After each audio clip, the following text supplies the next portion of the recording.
Before we get into today's video, I just want to say a huge thank you to Star Wars Hunters for sponsoring this content. What's happening, everyone, and welcome to the first Star Wars Hunters video on my channel. In today's video, we're going to be going over everything you need to know about the upcoming free-to-play Star Wars game, Star Wars Hunters. So in Star Wars Hunters, we get to join the greatest hunters from across the Star Wars galaxy. In this game, we'll compete in high-stakes competitions that take place in an arena on the planet of Vespaara. We'll engage in thrilling 4v4 third-person combat to dominate our opponents in a range of adventurous battlegrounds that evoke iconic Star Wars worlds. We'll have to mix and match teams, use skill and tactics, as well as the customization of our hunters to find a winning strategy and reap the spoils of victory in the all-new free-to-play Star Wars game. So let's start with the basics. The game is available for you to download right now today.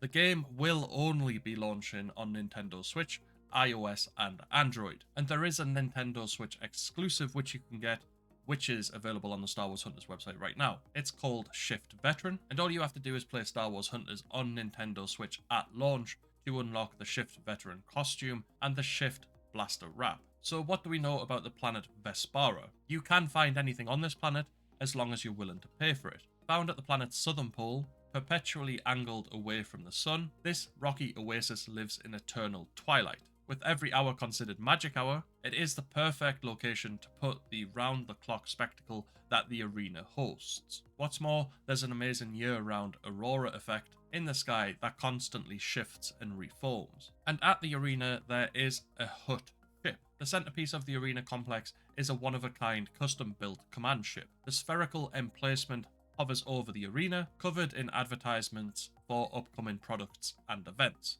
Could this showcase what is coming to Star Wars Hunters in the future?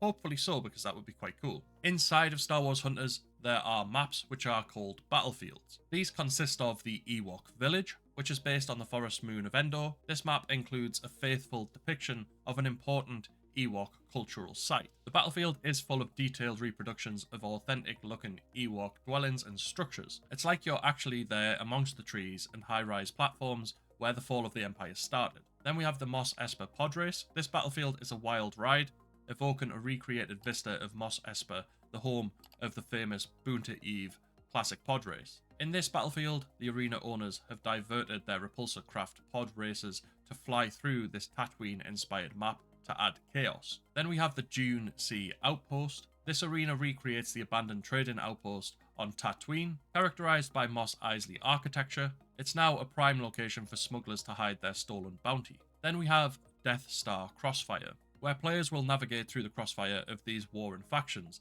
as X-Wings and TIE Fighters swoop overhead past heavy fire from turbo laser towers. You have to navigate the devastating crash sites and classic Imperial interiors in this exciting new arena experience. Then we have the Vandor Rail Yard. This new multimodal map is set on an Imperial railcrawler facility, which is nestled deep in the mountains of Vandor. Players will not only be up against their foes, but they will also face the challenges of the steep cliffs, and you won't want to be hit by a moving train passing through the map. Now, we are going to have 4 game modes to play on these battlefields. First up, we have Squad Brawl, where the first team to reach 20 eliminations will win in this all-out assault mode. Then we have Dynamic Control. In this mode, teams compete to capture rotating control points. Then we have Power Control, and in this mode, squads must compete to control the majority of control points on the battlefield and hold them firmly. Then we have Trophy Chase, where 2 teams aim to hold the droid, named TR0-F33, or Trophy. The first squad to reach 100% wins the match. Now, the characters within Star Wars Hunters also fall into 3 classes. The first class we have is the Damage class, who inflict a barrage of heavy attacks and are opponents' biggest threats. Then we have the Support class. This class is usually healing or helping out their squad during the match. Support characters are critical in keeping the match going on for longer.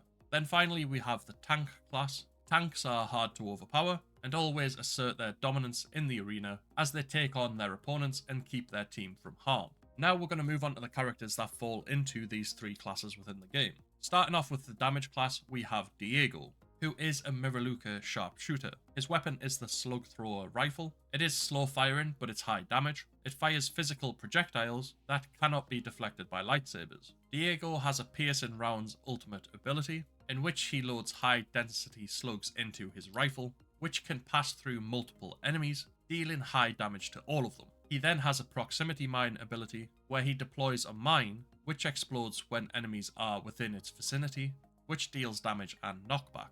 He also has the heightened senses ability, which allows him to reveal nearby enemies. Diago also has a passive move known as Escape Plan. While Diago is jumping or airborne, he can use a grapple to latch onto anchor points around the map. Next up we have Imara Vex. The weapon Imara uses is the blaster rifle. It is a custom A280 rifle, which she's going to use to rise to the top of the arena. Imara has the ultimate ability of Seeker Salvo, where she fires a continuous barrage of missiles, which seek out enemies she can see. She also has a grapple ability, which allows Imara to grapple to anchor ledges around the map, and she has a missile launcher ability, where she launches a homing missile towards a target. She also has the passive ability of Track and Scan, which reveals enemy locations when they reach low health. Next up we have Rieve, who is a dark side assassin.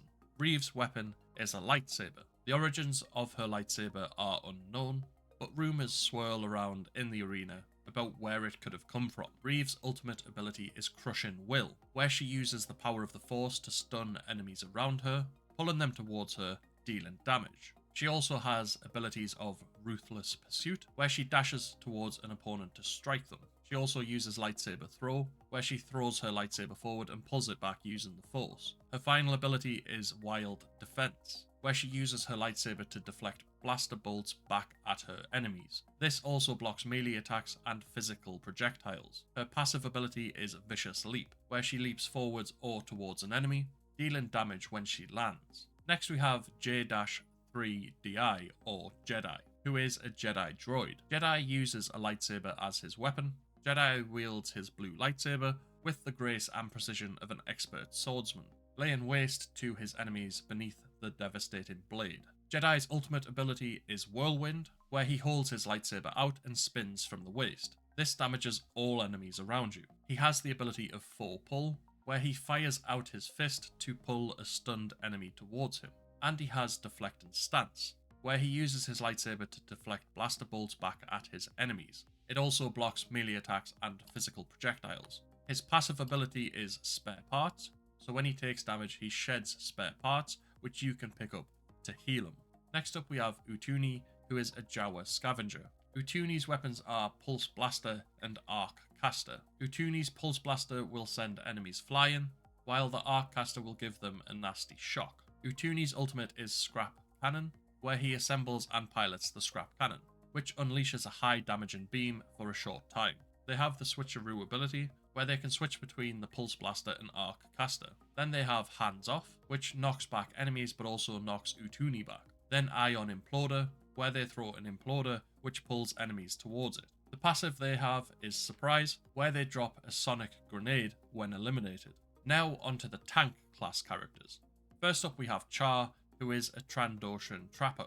Charr's weapon is the Scattergun, which is incredibly powerful at close range. It fires a spread of pellets, which produce huge damage on impact. The ultimate Charr has is Ferocious Hunt, where Charr moves faster and pins enemies with melee attacks. If you eliminate an enemy with Ferocious Hunt, it extends the period of time it lasts for. Charr's abilities are Regen Booster, where Charr heals himself and becomes invulnerable, and all incoming damage is converted to healing. Charr also has Snare Trap, where he deploys a trap, which triggers when enemies are in proximity. It traps them in place. And finally, he has Laser Tether, where he attaches himself to an enemy, preventing them from moving away. Charr's passive is Dig In, where he digs his claws into the ground, reducing the effectiveness of any knockback received. Next for the tanks, we have Sentinel, who is an Imperial Heavy Gunner. Sentinel's weapon is an E-Web Heavy Repeater. The E-Web Repeater is locked and loaded to relive the glory days of the Empire.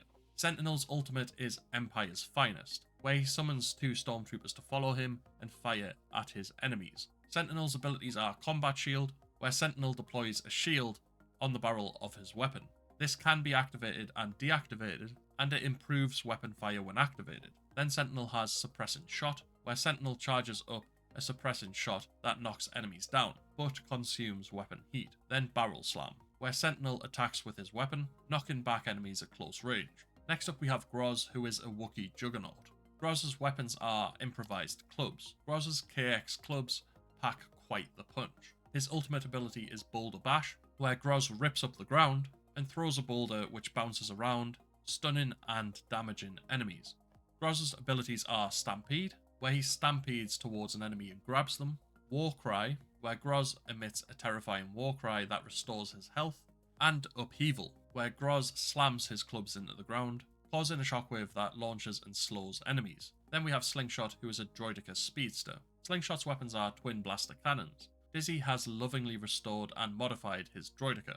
Slingshot's ultimate ability is Rocket Stomp, where Slingshot repeatedly jumps and slams down, damaging and slowing enemies around him as he hits the ground.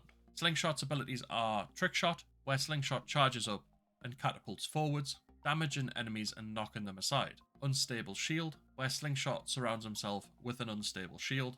The shield explodes when destroyed or detonated. And Scatter Bomb. Slingshot fires a hail of micro rockets in front of him.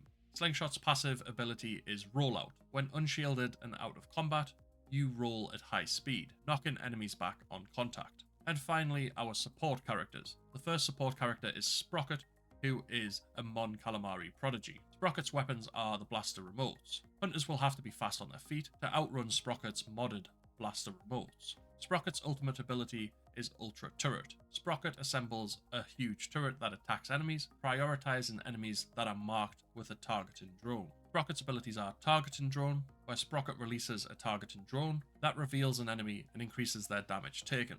Sprocket has Medical Droid, where Sprocket deploys a droid with decay and health that heals nearby allies. And finally, Drone Defense, where Sprocket deploys drones that defend an ally or himself, granting damage reduction to both. Sprocket's passive ability is Turbocharged, where Sprocket gains a movement speed boost when put to critical health. Next up we have Skora, who is a Rhodian Sawbones. Skora's weapon of choice is a dart gun. Skora's dart gun could help her allies or hurt her enemies. Skora's ultimate ability is Unstable Cocktail, where Skora throws a large canister creating a pool, which will heal allies and damage enemies. Skora's abilities are Adrenaline Boost, where Skora will temporarily increase her movement speed, and it has 2 charges. And Stim Shot, where Skora fires a stim dart towards an ally, providing temporary health. Skora's passive ability is Self-Heal. Skora will automatically heal herself when out of combat. And finally Zaina, who is a Rebel War hero. Her weapon of choice is a blaster pistol. Her custom DL-44 saw action in the Rebellion, and we'll see even more in the arena. Zaina's ultimate ability is Rallying Cry, where she lets out a defiant yell, giving allies in range a significant amount of temporary health. Zaina's abilities are Bacta Bomb, where she throws a Bacta Bomb at the ground, releasing a burst of healing on detonation. And finally Dodge Roll, where Zaina rolls to dodge incoming attacks,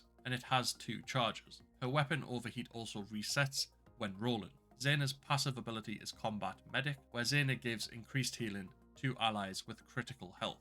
So you have a lot of characters to choose from in Star Wars Hunters, but you also have the ability to customize those characters even more. So players are able to unlock cosmetics for their hunters by completing specific tasks or through arena passes and bundles, with 357 pieces of cosmetic content in total that will be available to acquire. On top of having completely unique costumes, each character also has completely unique animations and weapon appearances. The latest trailer for Star Wars Hunters showed off some of the specific cosmetics in the game, with glimpses at the customization menu for the Imperial Heavy Gunner Sentinel, the Darkside Assassin Rieve, and the Bounty Hunter Imara Vex. So although Star Wars Hunters is only available on Nintendo Switch, iOS and Android, I think it's going to be a really interesting game. It's something we've not seen before in Star Wars, and it does sound like the developers have really gone hard in this game with the large amount of characters, abilities, settings, modes that are in this game, and more are still to come. I'm really excited to see what the future is for Star Wars Hunters and this type of game in Star Wars. But that is it for this video, so please do let me know down in the comment section below what you think of Star Wars Hunters and whether or not you will be picking it up, as most of us do have mobile phones, so we'll be able to play the game, and it is free. If you have enjoyed this video and found it helpful, make sure to smash a like on it to show support for Star Wars Hunters on the channel. And if you are new to the channel and you've enjoyed the video and found it helpful and want to see more, make sure to subscribe to be kept up to date with all future releases. So make sure to download Star Wars Hunters now and battle in the arena themed after the most iconic locations in the Star Wars galaxy.